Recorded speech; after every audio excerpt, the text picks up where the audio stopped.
Bonjour à tous. On l'a vu en Côte d'Ivoire, la CAN est une compétition qui nous donne des émotions. On l'a vu en Côte d'Ivoire, la fête était belle, la fête était extraordinaire et il y avait une communion entre toutes les communautés, une communion entre tous les pays d'Afrique. La CAN est une belle compétition. Ne la négligeons pas, les gars, c'est notre compétition. C'est une belle compétition. Maintenant, là, on est je veux dire, presque dans la dernière ligne droite. On est en train de jouer la 5e journée des matchs qualificatifs pour la Coupe d'Afrique Maroc 2025.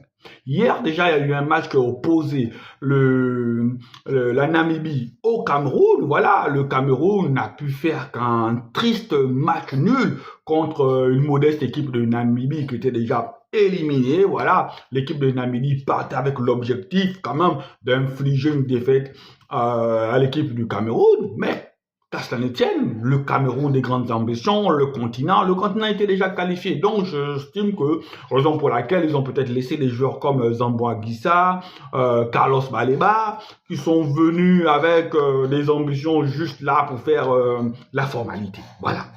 Donc, et après, il y a eu le match Libéria-Togo. Voilà, le Libéria s'est imposé sur le Togo, mais ça ne change rien parce que les deux équipes déjà sont en mauvaise posture. Et après, aujourd'hui, je pense à 21h ou à 20h, je ne me trompe pas, on aura le choc entre le Burkina Faso et le Sénégal. Ça, c'est un match qui vaut de l'or, ça, c'est un match en jeu, ça, c'est un match qu'il ne faudrait pas rater parce qu'on sait tous que le Sénégal est un candidat sérieux à la victoire. Le Burkina Faso est une équipe qui monte, le Burkina Faso est un outsider sérieux. Le Burkina Faso, souvenez-vous qu'en 2013, le Burkina Faso avait joué la finale contre le Nigeria. Donc le Burkina Faso, en termes sur le continent, le Burkina Faso est une équipe qui compte. Le Burkina Faso est une équipe qui a des ambitions. Le Burkina Faso est une équipe qui, si elle a un bon tirage, peut se retrouver facilement dans le dernier carré. Et aujourd'hui, on a quelques matchs aujourd'hui. Voilà, on a à 14h déjà la Guinée équatoriale qui va recevoir une équipe d'Algérie déjà qualifiée, une équipe d'Algérie qui a fait jusqu'à présent un sans faute, une équipe d'Algérie qui a dominé ses matchs de qualification de la tête et des épaules. C'est 4 matchs joués, 4 victoires, 11 buts marqués. 11 buts marqués, c'est pratiquement 2,85 buts par match, un but encaissé. Donc, c'est-à-dire que cette équipe d'Algérie, elle est complète. Elle sait aussi bien marquer de buts, elle sait aussi bien défendre. Donc, Vladimir Petkovic a conçu une véritable équipe taillée pour aller jusqu'au bout. Voilà, parce qu'on va pas se mentir, l'Algérie aussi est un candidat sérieux à la victoire finale lors de cette CAN 2025 au Maroc. L'Algérie est un candidat sérieux. Une équipe, 4 matchs, 4 victoires, 11 buts marqués, un but encaissé, c'est impressionnant. Et de l'autre côté, on a une Guinée équatoriale avec 7 points, une Guinée équatoriale qui est toujours sous la menace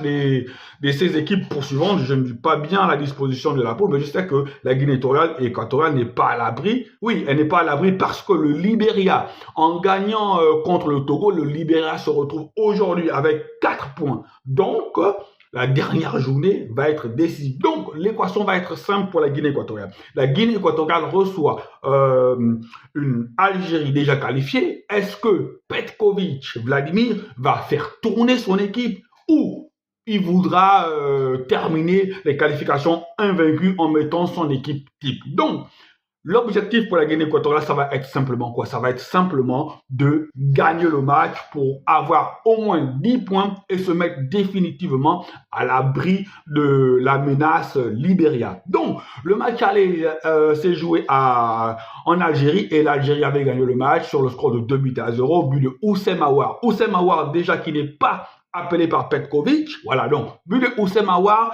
et but de Amine Gouiri. Voilà, donc on va espérer que, puisque le match va se jouer en Guinée équatoriale, la Guinée équatoriale aura l'avantage du terrain, la Guinée équatoriale aura le 12e homme avec lui. Voilà, on va espérer que la Guinée équatoriale va essayer, si elle ne prend pas les 3 points, essayer de faire un match nul et puis terminer